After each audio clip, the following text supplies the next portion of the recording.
Hi friends, स्वागत है आपका EMG स्टडी हब में। आशा करता हूँ आप सब बहुत अच्छे होंगे। आप सबकी पढ़ाई बहुत अच्छी चल रही होगी। आज है 8 सितंबर और 8 सितंबर से संबंधित जितने भी महत्वपूर्ण करंट अफेयर्स हैं उनको हम सॉल्व करने वाले हैं। जितने इससे संबंधित जितने भी महत्वपूर्ण फैक्ट हैं उसको भी हम लोग सॉल्व करेंगे। चलिए आगे देखते हैं। हर वर्ष अंतर्राष्ट्रीय साक्षरता दिवस कब मनाया जाता है? ऑप्शन ए 8 सितंबर, ऑप्शन बी 8 अगस्त, ऑप्शन सी 8 जुलाई, ऑप्शन डी 8 जून। इसका सही जवाब है ऑप्शन ए 8 सितंबर।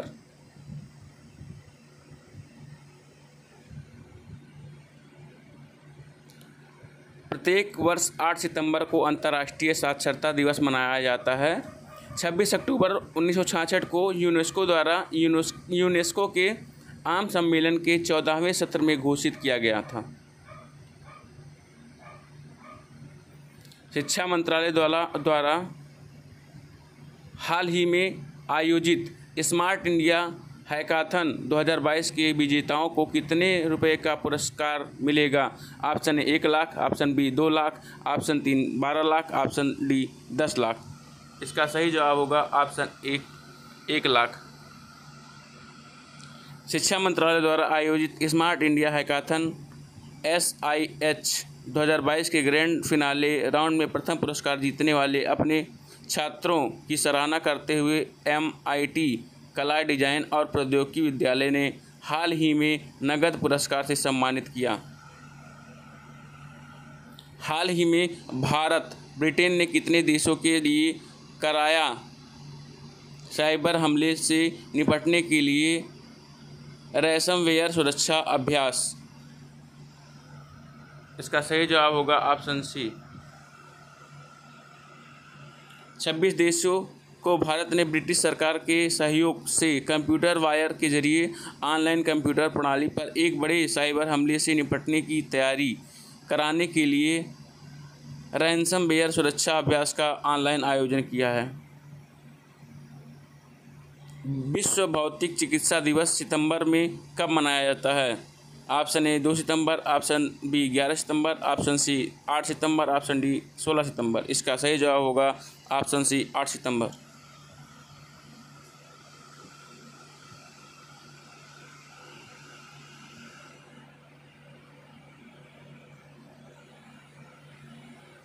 साल 1996 में world confederation of physical therapy को 8 सितंबर को वर्ल्ड फिजिकल थेरेपी दिवस के रूप में नामित किया गया था। इसकी स्थापना 1951 को WCPT द्वारा स्थापित किया गया था। यह दिन वैश्विक भौतिक चिकित्सा समुदाय की एकता और एकजुटता को दर्शाता है। यह दिन फिजियोथेरेपिस्ट के काम को पहचानने और उन्हें सराहने के लिए मनाया जाता है। इस दिन इनकी पेशे को बढ़ावा देने और उनकी विशेषज्ञता को आगे बढ़ाने पर जोर दिया जाता है। राष्ट्रपति द्रौपदी मुर्मू जल्द ही कौन सा अभियान जारी करेंगी जिसका उद्देश्य साल 2025 तक भारत से टीबी उन्मूलन करना है? ऑप्शन ए प्रधानमंत्री डेंगू मुक्त भारत अभियान, ऑप्शन बी प्रधानमंत्री टीबी मुक्त भारत अभियान, ऑप्शन सी प्रधानमंत्री कोविड मुक्त भारत अभियान, ऑप्शन डी प्रधानमंत्री पोलियो मुक्त भारत अभियान। इसका सही जवाब होगा ऑप्शन बी प्रधानमंत्री टीबी मुक्त भारत अभियान।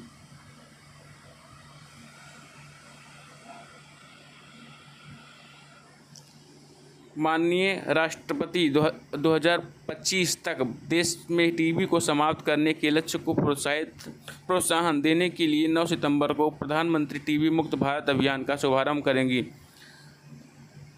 सहयोगात्मक सामुदायिक समर्थन पर रहेगी इस पहल का फोकस। निश्चय 2.0 पोर्टल भी होगा लॉन्च। हाल ही में किसे लोकनायक फाउंडेशन 18वें लोकनायक फाउंडेशन पुरस्कार के वार्षिक साहित्य पुरस्कार से सम्मानित किया गया? Option A Kota Srinivas Rao, option B Tanikella Bharani, option C Raghu Babu, option D Teja Tanikella. इसका सही जवाब होगा ऑप्शन बी तनिकेला भरड़ी।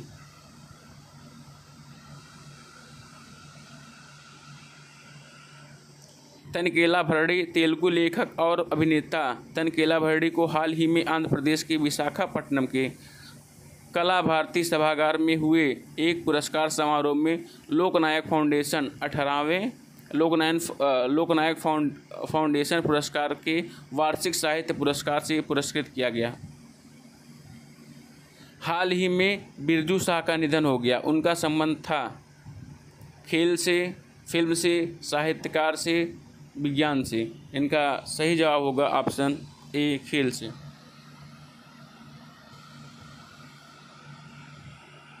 एशियाई और राष्ट्रमंडल दोनों खेलों में पदक जीतने वाले पहले भारतीय मुक्केबाज बिरजू शाह का 4 सितंबर 2022 को 48 वर्ष की आयु में निधन हो गया। उन्होंने 1994 में राष्ट्रमंडल और एशियाई खेलों दोनों में कांस्य पदक जीता। उन्होंने 19 साल की उम्र में 1993 में थाईलैंड में एशियाई जूनियर चैंपियनशिप में जब उन्होंने लाइट फ्लाईवेट 45 से 48 किलोग्राम वर्ग में कांस्य पदक जीता, अपनी पहली बड़ी अंतर्राष्ट्रीय सफलता हासिल की। किस राज्य ने भारत का पहला जैव गांव स्थापित किया? Option A Tripura, option B Assam, option C Mizoram, option D Uttar Pradesh. इसका सही जवाब है ऑप्शन ए त्रिपुरा।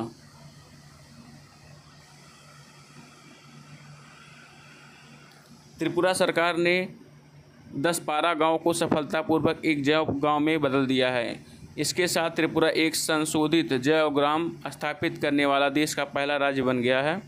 10 को राज्य सरकार द्वारा संकलित जैव गांव 2.0 के आधार पर विकसित किया गया है। इस अवधारणा को जलवायु परिवर्तन के प्रभाव को कम करने में मदद करने के लिए डिज़ाइन किया गया है।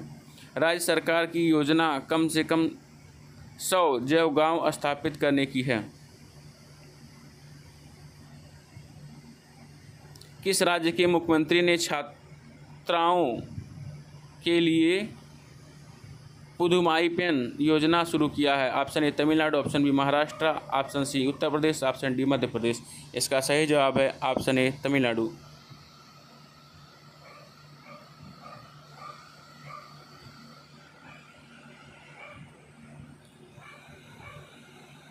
चेन्नई के मुख्यमंत्री के स्टालिन ने 5 सितंबर 2022 को चेन्नई में पुदुमाईपेन आधुनिक महिला योजना शुरू की है। इस योजना के तहत सरकारी स्कूलों में कक्षा 6 से 12 तक पढ़ने वाली सभी छात्राओं को उच्च शिक्षा प्राप्त करने के लिए प्रति माह 1000 रुपये मिलेंगे। इस योजना का लक्ष्य हर साल 6 लाख लड़कियों को लाभान्वित करना है और इसके कार्यान्वयन के लिए बजट में 698 करोड़ रुपये आवंटित किए गए हैं। अब कुछ ऑनलाइनर देख लेते हैं। रोजगार गारंटी योजना सरकार शुरू करेगी। राजस्थान सरकार क्षेत्रों में ज़रूरतमंद परिवारों को 100 दिनों का रोजगार प्रदान करने के लिए एक महत्वाकांक्षी योजना शुरू करने के लिए पूरी तरह तैयार है। 2.25 लाख से अधिक परिवार इंदिरा गांधी शहरी रोजगार योजना के लिए पहले ही पंजीकरण करा चुके हैं।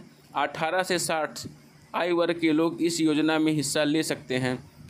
योजना के तहत स्वच्छता, साफ सफाई और अन्य कार्य भी किए जाएंगे। ESAF बैंक ने लॉन्च किया ट्रांसजेंडर समुदाय के लिए rainbow account.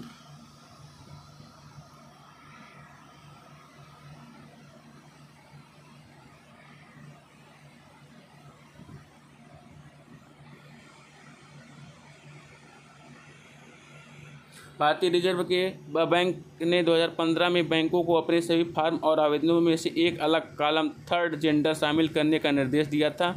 ESAF small finance bank का मुख्यालय त्रिशूर, केरल में है। वेदांत बने US state department press briefing आयोजित करने वाले पहले भारतीय अमेरिकी।